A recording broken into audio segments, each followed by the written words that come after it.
Há tanta paz, há tanto amor neste mundo. Sei que é de luz, ó meu Senhor, o meu caminho,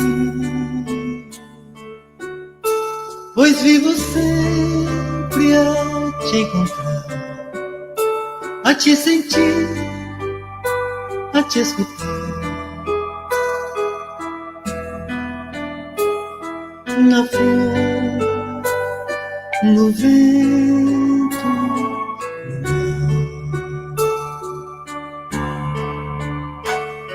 a tua luz, o teu carinho é o caminho. A tua voz, tua bondade é a verdade. E sei que a vida é teu amor, por isso eu vivo sem temor. Felicidade eu sou.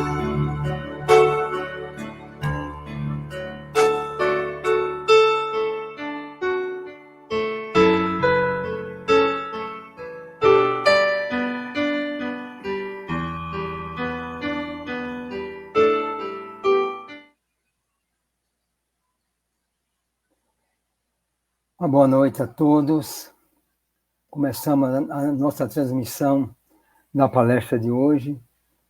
Já estamos com o nosso palestrante da noite, o Gessi Júnior, de Eunápolis. Vamos dar acesso a ele. Gessi, boa noite. Boa noite, Fernando. Obrigado pela colaboração. Nós vamos fazer uns pequenos avisos, como passamos aí na vinheta. O som está chegando bem aí? Tá sim, Fernando. Porque aqui o meu estava baixo, é isso mesmo. Bom, como estamos atravessando essa fase da pandemia e buscando até nos autoproteger, né? As nossas atividades presenciais estão suspensas. Mas, aos domingos, às 19 horas, temos as nossas palestras através do Facebook. Às quintas-feiras, às 18h30, através do Instagram, as nossas lives. Informamos que a nossa livraria está em funcionamento todas as terças-feiras, das 10 às 11 horas. E também mantemos o nosso atendimento fraterno, aquele pedido de socorro, às terças e quintas, das 15 às 17, através dos celulares, que poderão ser consultados através da nossa página no Instagram, ou no Facebook, ou no Instagram. O único trabalho presencial que não interrompemos foi o nosso sopão às sexta-feira, que vai de 9 às 17, observando todos os itens de segurança, como o cuidado de não aglomerar, das máscaras, do álcool gel, tudo isso para nos proteger e proteger os nossos assistidos. Informamos também que aqueles que costumam ser doadores de roupas, utensílios e outros alimentos, que nós estamos abertos a receber esses donativos e podemos até ir ao domicílio ou ao local para fazer essa coleta. E aqueles que desejam entregar lá no Pôr da Paz, basta entrar em contato conosco. Jessi, nós vamos fazer a prece inicial e logo depois eu passo a palavra para você e no final você já termina a palestra e já começa a prece final e depois a gente abre para fazer aqueles agradecimentos e tudo mais. Tudo bem para você? Tudo certo, Fernando, sem problema, amigo. Então vamos lá. Vamos nos preparar para a prece. Aqueles que assim desejarem, para uma melhor conexão com o alto, vamos fechar os olhos e elevar toda a nossa vibração,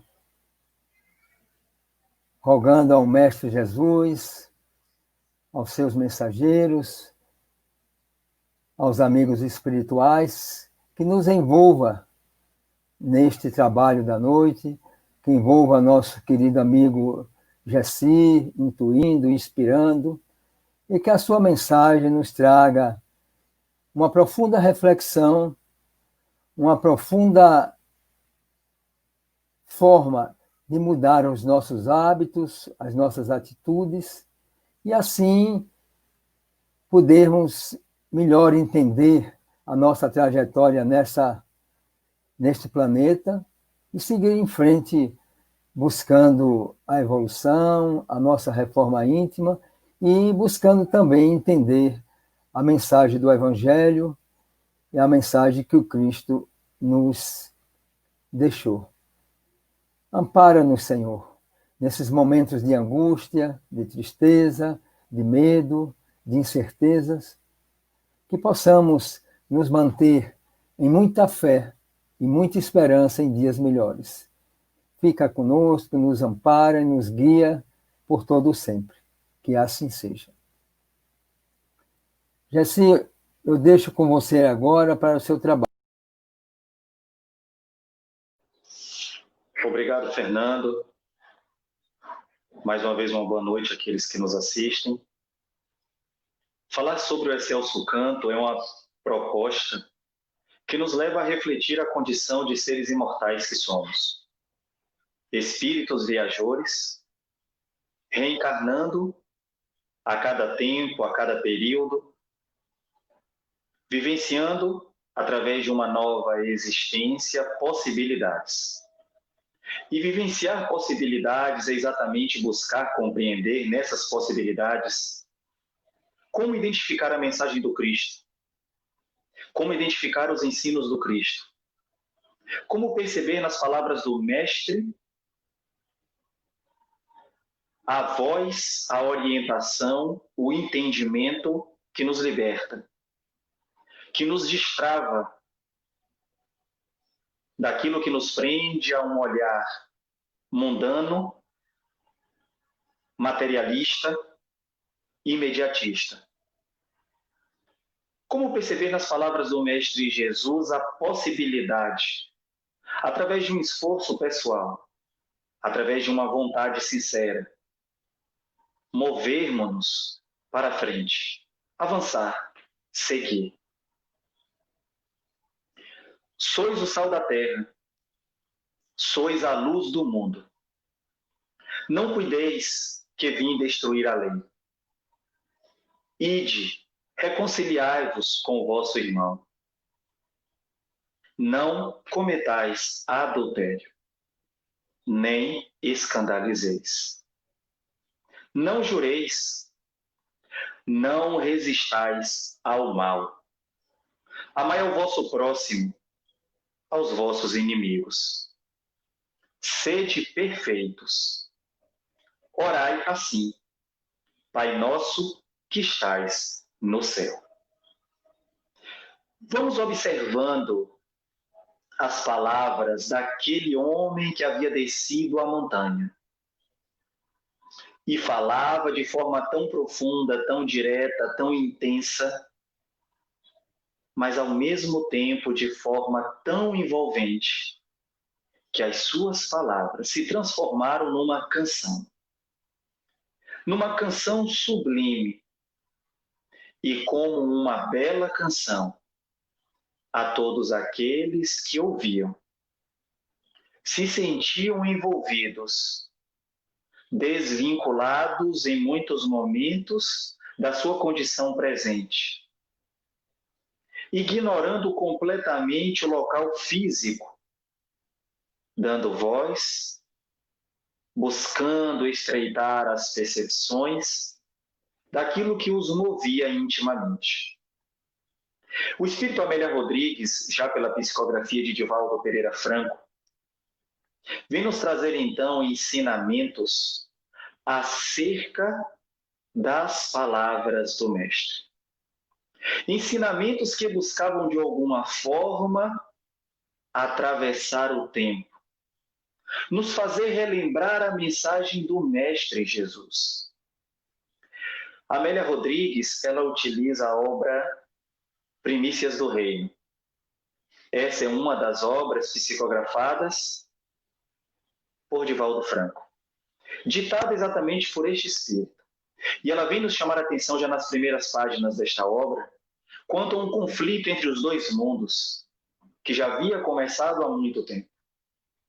E vamos entendendo que esse conflito ele continua. O conflito entre os dois mundos, o conflito entre os seres encarnados e os desencarnados. Mas vamos perceber também, trazendo para um micro-mundo, para o mundo interior, que nós percebemos esse mesmo conflito dentro de nós. Esses dois mundos, conflitando aquilo que sentimos, aquilo que desejamos, aquilo que compreendemos, aquilo que temos vontade.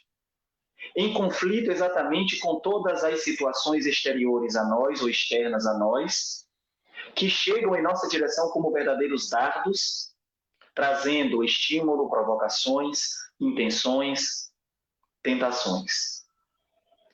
Vamos percebendo que este conflito entre os dois mundos, ele durará quanto tempo for a nossa permanência na ignorância. Este conflito durará quanto tempo for a nossa manifestação, muitas vezes classificada como de pouca evolução espiritual. Mas é preciso lembrar que todo esse processo e todo esse conflito, ele obedece ou ele respeita uma lei. Aliás, duas. A lei de progresso e a lei de justiça. Amor e caridade.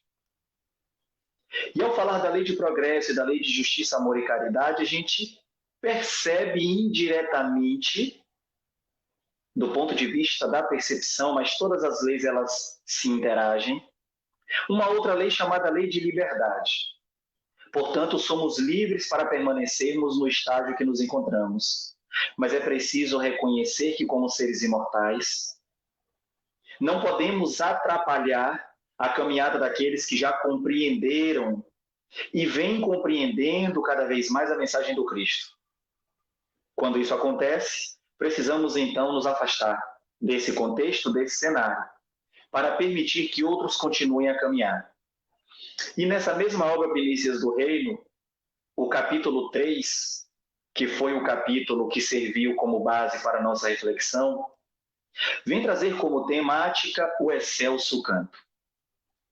E é exatamente nessa abordagem que Amélia Rodrigues, espírito, exatamente na compreensão dos escritos de Mateus e Lucas, vem nos mostrar, lembrar que é preciso resistir o mal. Resistir o mal dentro de uma perspectiva de que precisamos agir no bem. E quando nós vamos observando que é preciso agir no bem, não podemos dar espaço para o mal, não podemos dar ouvidos para o mal, não podemos dar olhos para o mal. Então a gente vai observando que o mal, quando se manifesta em nós, por nós, através de nós, ou mesmo externamente a nós, mas no contexto em que estamos inseridos, este mesmo mal ele deve ser motivo para que nós manifestemos o bem.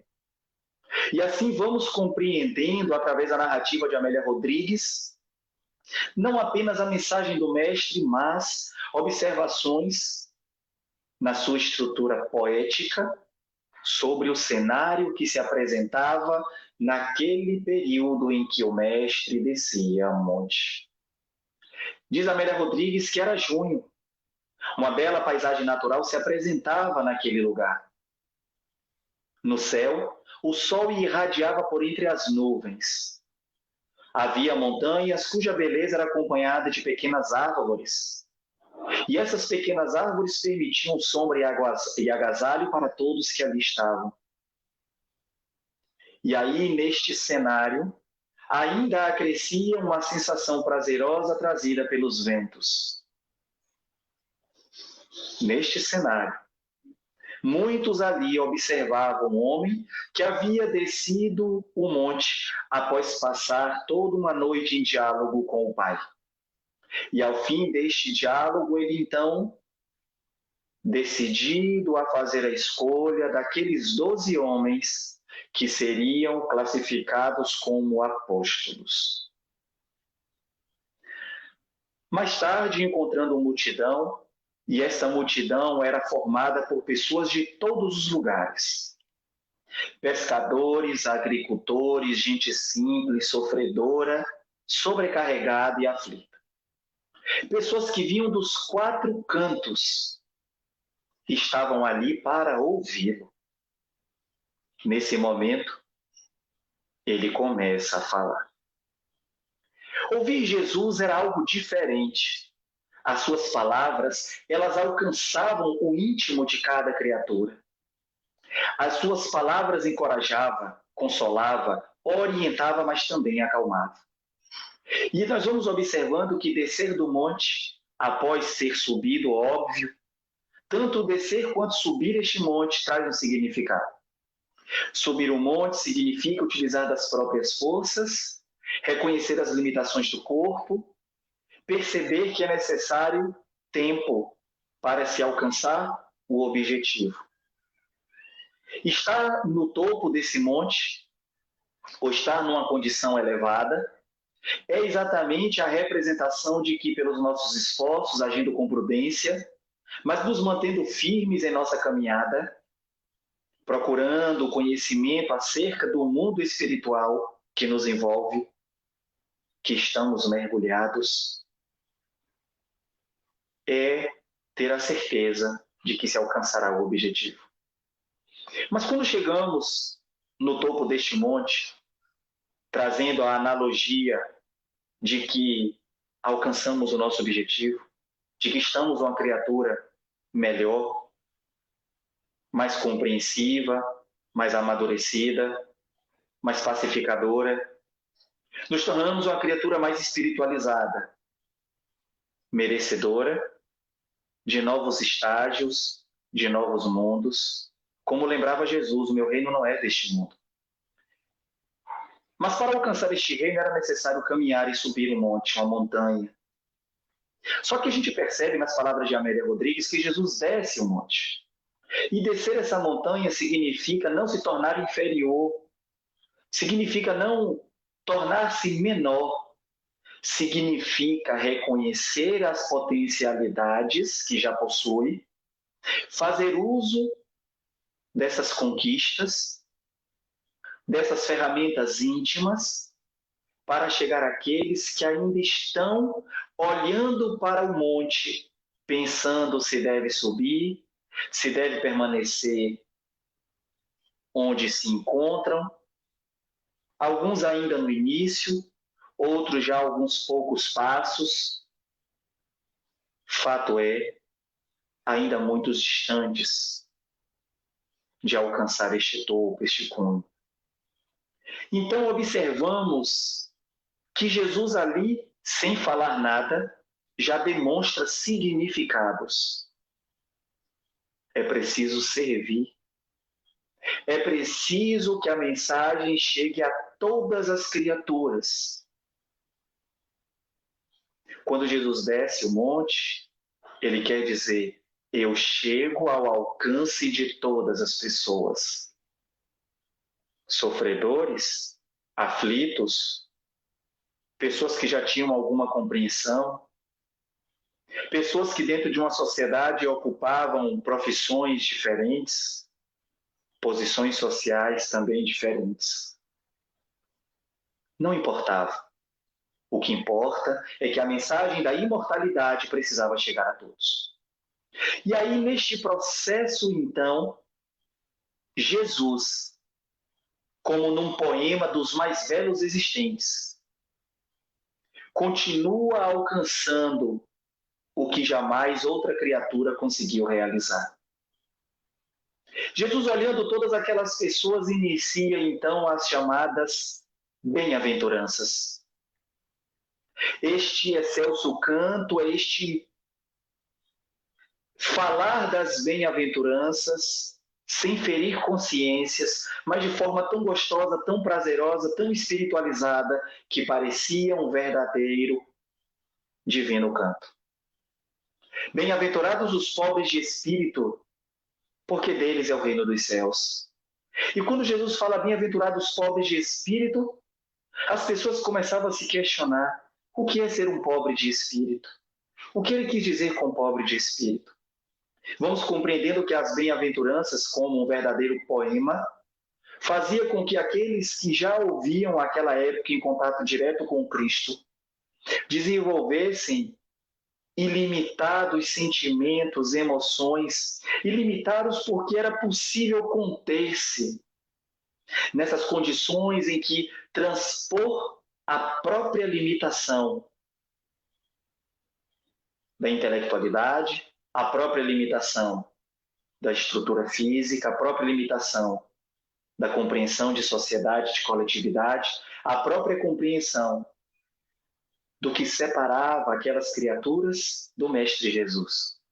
Superar todos esses limites e pensar como seria tornar-se um pobre de espírito. Era reconhecer que não era a ausência de bens, mas o desprendimento desses. Era perceber que não era acumular os tesouros da terra, mas acumular os tesouros do céu.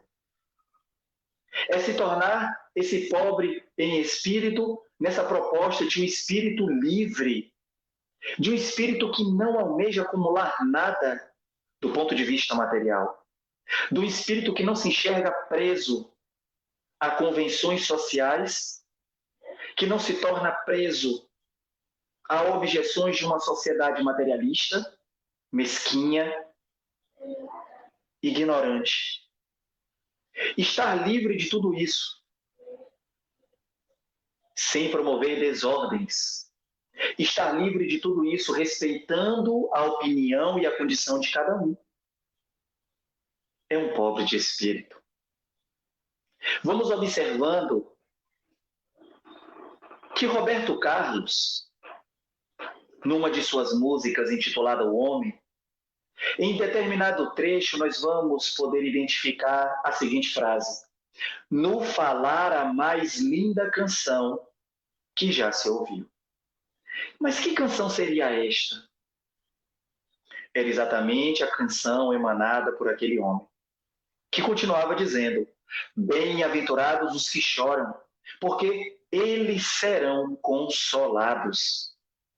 Bem-aventurados os que choram. Jesus falava para pessoas que o que mais havia feito na sua vida era chorar. Muitos ali se encontravam em prantos silenciosos.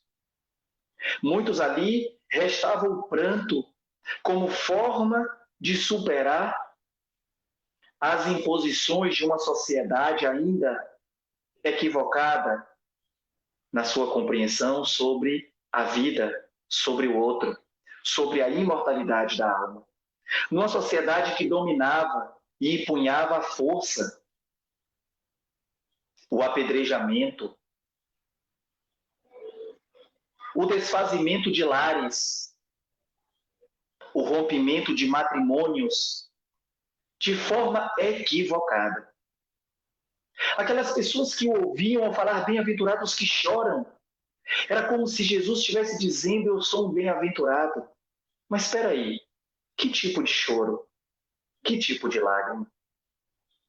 Era reconhecer que os que choravam, choravam pelas aflições. Choravam porque percebiam que algo precisava mudar.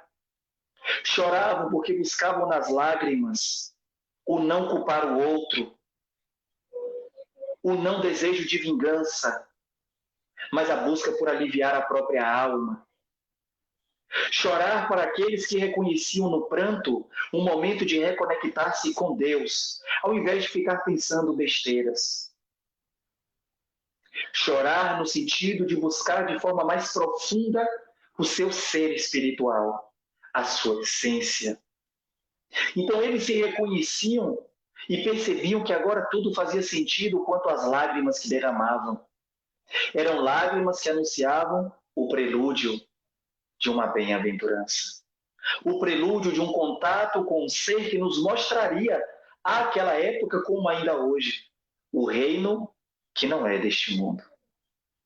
Então, naquele momento, percebendo o porquê das lágrimas, por que ele falava bem-aventurados que choram, bem-aventurados que estão em aflição, agora isso fazia sentido. Mas o mestre não parava por aí. Ele continuava a lembrar e a ensinar ao mesmo tempo, sempre de forma simples. Bem-aventurados mansos, porque eles herdarão a terra. Mansos? Como pode um manso herdar a terra? Jesus chama a atenção que era necessário observar que força e ignorância, que tanto dominou a sociedade e ainda domina, vai ter fim. E que somente os mansos, somente os brandos é que conseguirão herdar a terra. Porque foram esses mesmos mansos, brandos, pacíficos. Mas em se tratando dos mansos, foram esses que durante muito tempo foram humilhados e subjugados. Pela lei de progresso, a gente vai observando que a reencarnação torna-se ferramenta, objeto, torna-se condição necessária. Primeiro, para relembrarmos que somos imortais. Segundo, para reconhecermos que a lei de progresso nos diz que é preciso avançar. E avançando, vamos renascendo no seio de uma sociedade que aqueles que nos amparam são os mansos. E são exatamente esses mansos a amparar esses ignorantes e violentos do passado.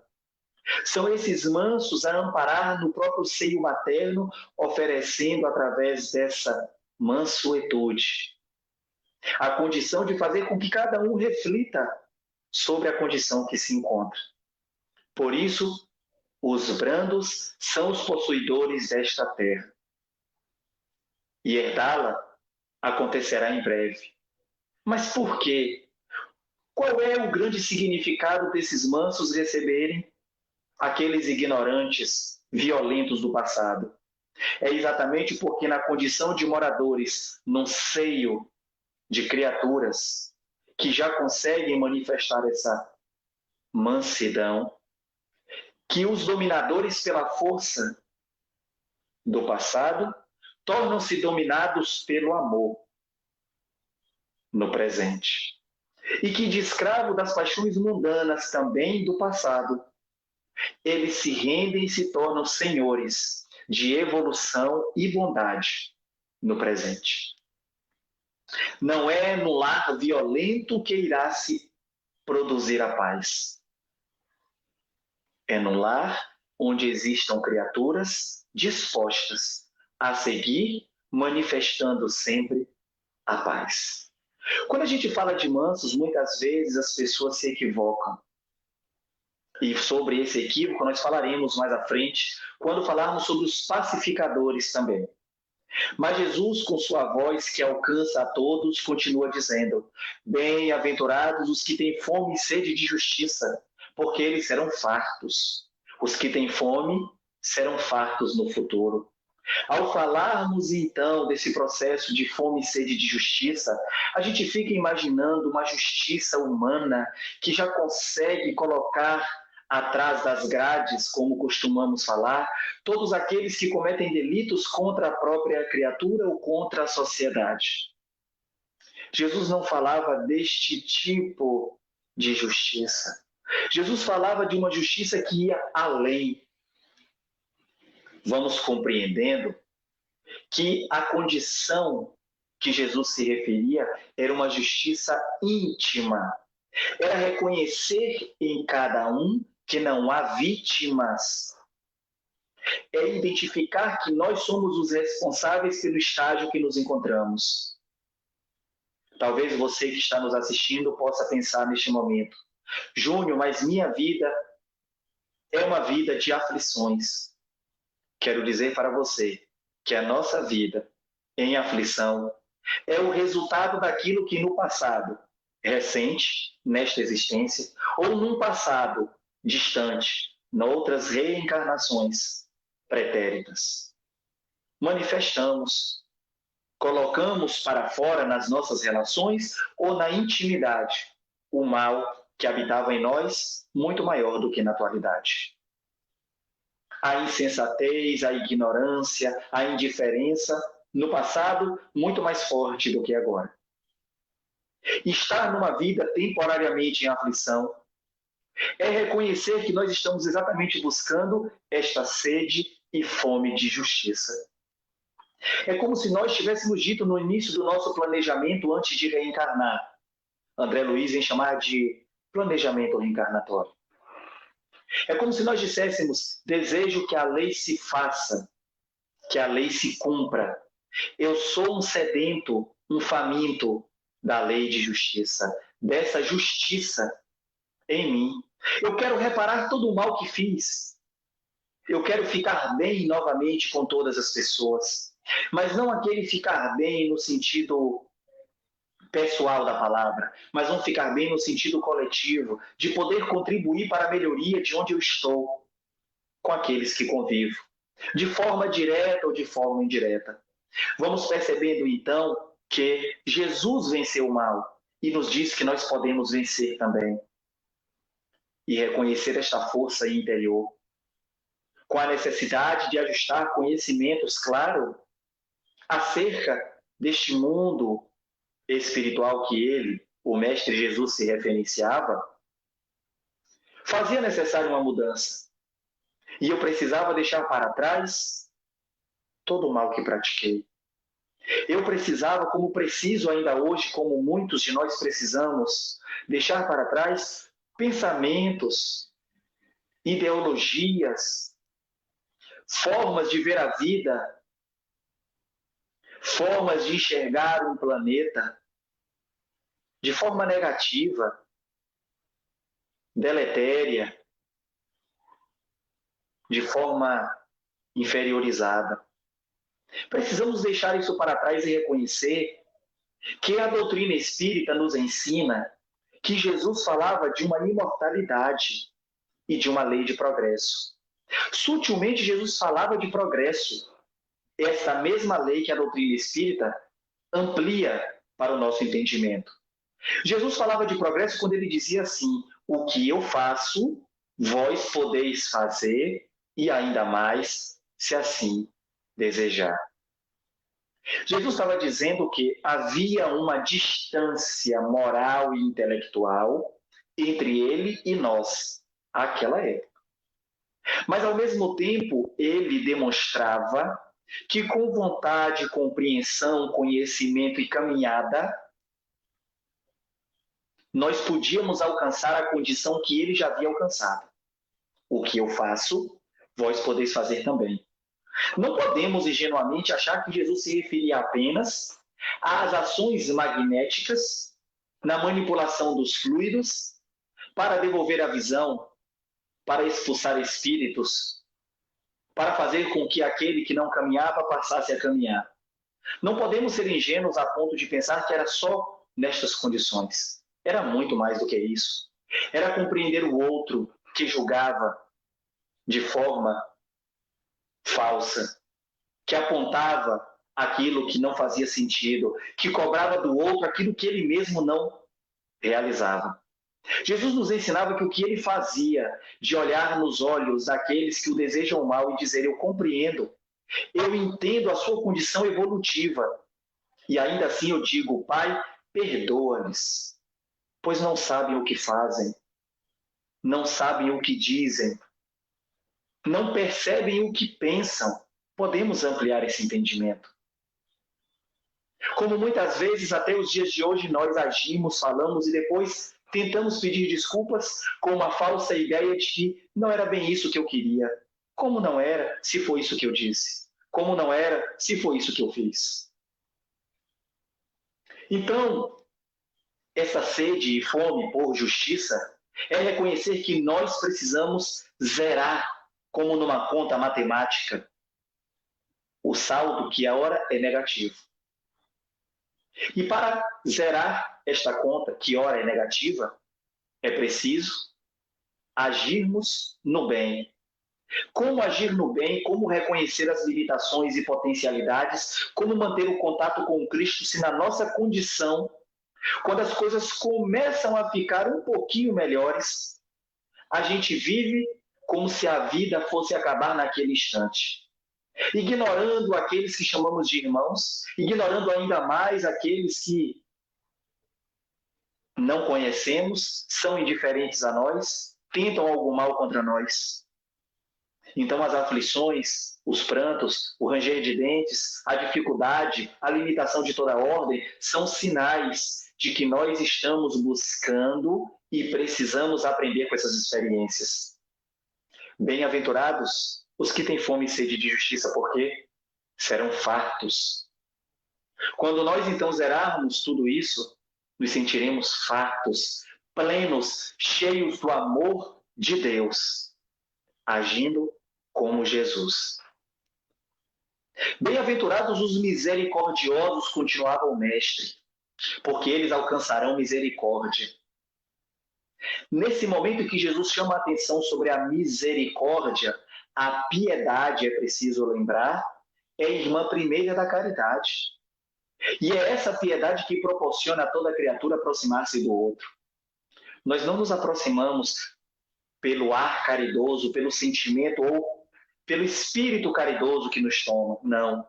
Primeiro é pelo senso de piedade. Nos sentimos nesse processo de piedade com o dever de fazer algo pela criatura. É nesse momento que a caridade se manifesta. Em meio a tantas atitudes individuais, cruéis e mesquinhas que ainda presenciamos e muitas vezes manifestamos na sociedade que nos encontramos, nós observamos que faz-se necessário a misericórdia, faz-se necessário a caridade, faz-se necessário a piedade, para nos colocarmos no lugar do outro, para agirmos pensando um pouquinho como é que o outro se sente. Lembrando que não somos donos da verdade, nós estamos conhecendo a verdade. A verdade que o Cristo revela para nós. Então, quando ele diz, eu sou o caminho, verdade e vida, Jesus quer dizer exatamente o seguinte, aprofundem o conhecimento sobre minhas palavras. Percebam que é possível aliar a teoria, que é o conhecimento adquirido, à prática, com amorosidade. E aí então serão salvos. Salvos no sentido de libertos desta ignorância que aprisiona, que nos faz ainda agir como criaturas manifestantes do mal, achando que está tudo bem. Não, não está tudo bem. É possível lembrarmos o seguinte, é aceitável a condição evolutiva, mas do ponto de vista da evolução, não está tudo bem. Simplesmente está. Porque vamos percebendo, quando a gente diz que não está tudo bem, é no contexto de que aquilo que é bem para um, pode já não ser para outro. Então, quando a gente menciona que não está tudo bem, é do ponto de vista dos espíritos que já enxergam acima do que nós enxergamos. É do ponto de vista dos espíritos que já enxergam além de onde nós enxergamos. Não fosse assim, Jesus não teria dito para aquela mulher no fosso, continue bebendo desta água e está tudo bem. Negativo. Ele diz, eu ofereço água em abundância. Ele está dizendo o seguinte, eu posso oferecer bem melhor. Então, permanecer nessa condição não era estar tudo bem. É isso que a gente precisa continuar lembrando, estudando, reconhecendo e buscando praticar. É como se o mestre dissesse para nós: seja misericordioso, porque assim as faltas que você já cometeu serão também manifestadas por ti sobre um olhar de misericórdia. Então haverá por ti misericórdia sobre o mal do passado, desde que hajas com misericórdia. Então uma energia, diz Amélia Rodrigues, tomava todos que ali se encontravam. As pessoas sentiam em cada um, e de forma muito particular, algo diferente. Porque Jesus falava de uma forma que contagiava. E nesse processo contagiante ele não parava. Bem-aventurados os limpos de coração, porque eles verão a Deus. Ele disse: verão a Deus? Sim, entreolhavam-se. Comunicavam quase que por telepatia a mesma informação. Ele disse: ver a Deus. Qual de nós não deseja ver a Deus? Pois é. E aí nós vamos observando que bastava para ver a Deus limpar o coração, se tornar um puro de coração. Quando Jesus fala do coração, numa figura simbólica, ele quer falar do sentimento, porque nós costumamos, de forma vulgar, separar inteligência de sentimento, vinculando partes do nosso corpo físico, cérebro e coração. Onde o cérebro refere-se à inteligência da criatura e o coração aos sentimentos. E aí nós vamos identificando aquela época que quando Jesus falava do coração, cada um sabia intimamente que ele queria falar dos sentimentos. Era preciso purificar o coração. Era preciso dar outro significado aos sentimentos. Era preciso sentir de forma diferente. Era preciso vibrar de forma diferente.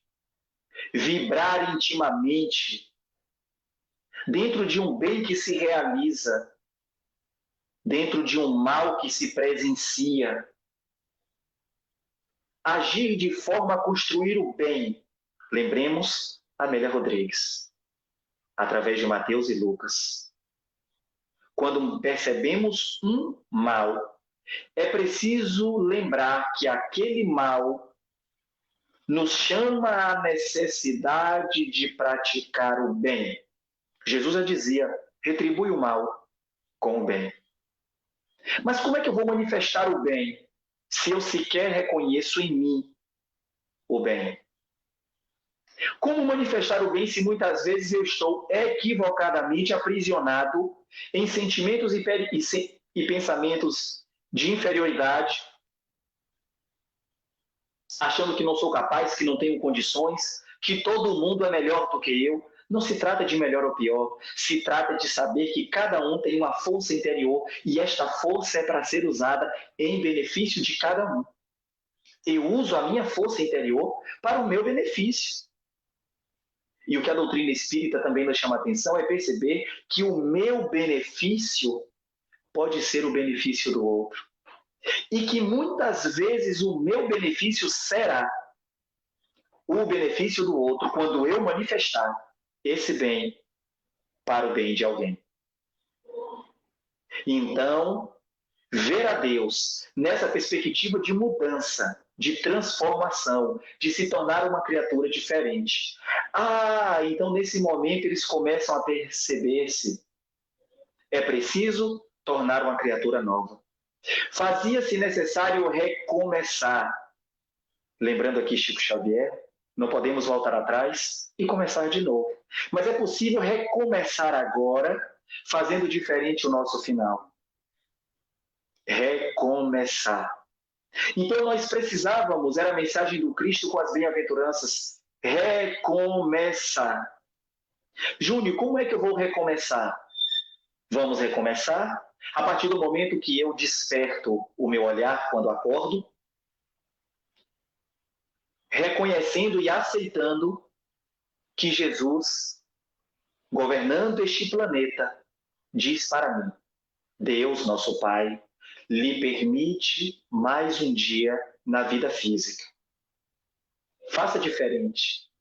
Seja mais amável, caridoso, perseverante, humilde, pacificador, tolerante, respeitador. Busque cada vez mais o conhecer. Busque o conhecimento de toda ordem. Mas em meio a tantos conhecimentos que a vida humana nos convida, pela questão da própria profissão, reservemos tempo, igualmente, para buscar o conhecimento sobre a vida futura, sobre a vida do outro reino, pois somos imortais. Então, diante desses pensamentos que já acalmavam a todos que ali se encontravam, Jesus prossegue: Bem-aventurados os pacificadores, porque eles serão chamados filhos de Deus. Exatamente. Os pacificadores serão chamados filhos de Deus. Por quê? Porque pacificar não significa agir de forma a não ter atitude. Não. Pacificar é agir conscientemente naquilo que precisa ser feito enquanto proposta do bem, na certeza de que, para além da minha vontade, Deus, como Criador das leis que regem tudo o que existe, já identifica o momento em que as minhas vontades serão atendidas, porque estão em sintonia com as leis dele. E sabe também os momentos que as minhas vontades não serão aceitas, porque são contrárias à lei de justiça, amor e caridade. Então, o pacificador, ele age. O pacificador, ele se manifesta com entendimento e calmaria. O pacificador, ele age. Ele não é passivo, muito pelo contrário, ele se expõe. O pacificador mostra que é possível fazer sem guerra, sem matanças, sem ganância, sem indiferença, sem desigualdade. O pacificador mostra que é preciso lembrar que há tempo para tudo. O pacificador manifesta o que precisa ser feito, reconhecendo que acima da minha vontade impera a vontade do Criador. Por isso, os pacificadores serão, então, chamados filhos de Deus. Porque, como Jesus dizia, eu e o Pai somos um só. Claro que todos nós somos filhos de Deus, mas quando Jesus chama a atenção, é trazendo para uma categoria especial. Não especial no sentido de que aquele é melhor e aquele é pior, não. Especial no sentido daqueles que já podem ser considerados como aptos para agir como Jesus agia. Esse é o pacificador. É fazer com que a mensagem da imortalidade da alma, do perdão, da paz, da concórdia, da humanidade se faça presente nas relações. Sem ganância, sem orgulho, sem egoísmo, sem vaidade, sem arrogância, sem prepotência. Respeitando a condição de cada um, lembrando que é preciso seguir a própria caminhada. E aí então nós vamos compreendendo as bem-aventuranças. Vamos percebendo este excelso canto, este canto sublime, este canto divino. Porque soa como melodia aos nossos ouvidos. Bem-aventurados que sofrem perseguição por causa da justiça, porque deles é o reino dos céus, disse Jesus. Perseguição por causa da justiça? Como assim? A justiça é divina. Todas as vezes que nós buscamos divulgar a justiça divina, resistir às inverdades do mundo, quando nós buscamos pelas nossas próprias forças e pelo nosso exemplo, manifestar a justiça divina através de nós, nós incomodamos. Nós incomodamos aqueles que estão encarnados e desencarnados, porque eles equivocadamente se sentem invadidos no seu espaço, porque desejam a maldade, porque desejam a indiferença, porque desejam a ganância, porque ainda são insensíveis ao outro. Então, quando alguém manifesta um olhar divino, divinizado, pacificador, bem-aventurado, como aquele que traz a boa nova, a mensagem do bem, incomodam. E quando incomodam, eles encontram a forma de perseguir. O próprio exemplo é o Cristo. Quando Jesus começava a falar, as pessoas começavam a se sentir envolvidas e manifestavam seu comportamento com relação a uma posição social que era imposta à época. E aqueles que se sentiram amedrontados, sentiram que o seu trono de reis, de doutores da lei, corriam risco. O que fizeram? Perseguiram Jesus.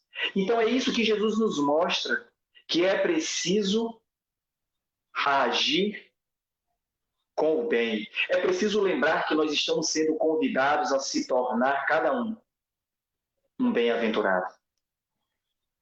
E Jesus clama: bem-aventurados sois vós quando vos injuriarem e perseguirem, e mentindo disserem todo o mal contra vós por minha causa. Jesus já asseverava e os espíritos referenciam: cuidado com os falsos profetas. É preciso lembrar a todos nós que quando, em nome do Cristo, desejamos fazer o bem dentro de um olhar espiritual, não material, por amor ao Cristo, nós seremos perseguidos, caluniados, inventarão mentiras de toda ordem ao nosso respeito. Mas nós não podemos nos incomodar com isso, porque a evolução nos diz: quanto mais evoluídos espiritualmente, o que significa moral e intelectual, mais condições teremos de ajudar a estes equivocados. Então é preciso sim divulgar a mensagem do Cristo. Vamos lembrar, por exemplo, Estevão, quando estava sendo apedrejado, através de uma arquitetura, de um plano realizado por Saulo. Estevão reconhece que se ele estava sendo apedrejado é porque ele estava incomodando, afinal de contas, Estevão estava divulgando a mensagem do Cristo. Então, ele estava tranquilo, porque ele sabia que ele estava a serviço da causa do Senhor. Este é o nosso foco, meus queridos. Esta é a nossa intenção, esta é a nossa busca. É reconhecer que Jesus não falou para uma época. Jesus falou e continua falando até hoje, porque o seu canto ecoa a todos aqueles que se percebem em condições de se esforçar para se tornar um bem-aventurado. Então vamos percebendo que o canto, ele ecoou naquele momento. E ecoou muito. Nesse processo, então, ele continuou: não ajunteis tesouros na terra. Ninguém pode servir a dois senhores. Olhai os lírios dos campos e as aves do céu. Buscai primeiro o reino de Deus e a sua justiça. Não julgueis. Pede e dar-se-vos-á. Buscai e encontrareis. Batei e abri-se-vos-á. Entrai pela porta estreita. Acautelai-vos contra os falsos profetas. Depois disso, um silêncio. Perceberam que não vinha mais nenhum som daquela montanha. Reconheceram que era hora de partir. E no momento em que cada um, no seu passo e no seu tempo, iam com uma mistura, um misto de alegria, dor, paixões e sonhos, com essa vontade de se tornar uma criatura diferente a partir daquele momento, seguem com esse desejo de vida nova. Jesus sabia que a partir daquele momento a humanidade jamais seria a mesma. E ele também desce do monte e segue. Vamos reconhecendo, meus queridos, que pelas bem-aventuranças, já postas pelo Mestre e retrabalhadas pela própria doutrina espírita, através de tantos espíritos abnegados, bondosos, nos dois planos da vida, como é o caso de Amélia Rodrigues em parceria com Divaldo Franco, essa mensagem ela precisa continuar sendo cantada, levada a todos aqueles e refletida por cada um de nós, levada a todos aqueles que anseiam por uma vida nova. É preciso seguir os passos do Mestre. Trabalhemos então pela união e pela unificação também do nosso movimento espírita, porque essa união e unificação que nos fortalece para compreendermos cada vez mais a mensagem do Cristo e divulgá-la de forma muito tranquila, muito íntima, mas sempre seguindo com o Mestre. Na oportunidade, quero agradecer ao Centro Espírita Porto da Paz, exatamente na pessoa do Fernando, nosso querido companheiro de trabalho, nosso amigo, pela oportunidade, quando do convite, para esse momento, para o trabalho de refletir, de debruçar sobre uma temática, de mergulhar em cada um de nós buscando autoconhecimento e fazendo esse mergulho. Lembrar que estamos numa experiência humana, mas somos seres imortais. Que esse canto seja constante dentro de nós. E agora eu convido você para envolvido nesse sentimento, para envolvido nesses pensamentos que o divino canto, que o excelso canto nos convida das bem-aventuranças, recolher-se um pouco mais e de forma mais íntima, para esse momento de prece, para esse momento de oração, para esse momento de contato com o divino, um contato mais íntimo, mais recolhido. Agradecemos, Jesus, pela oportunidade bendita de refletirmos um pouco mais sobre o teu canto sempre divino, sobre as bem-aventuranças que trouxe para nós, sobre esse olhar para além da condição material que os espíritos, em parceria com Kardec, nos oferecem.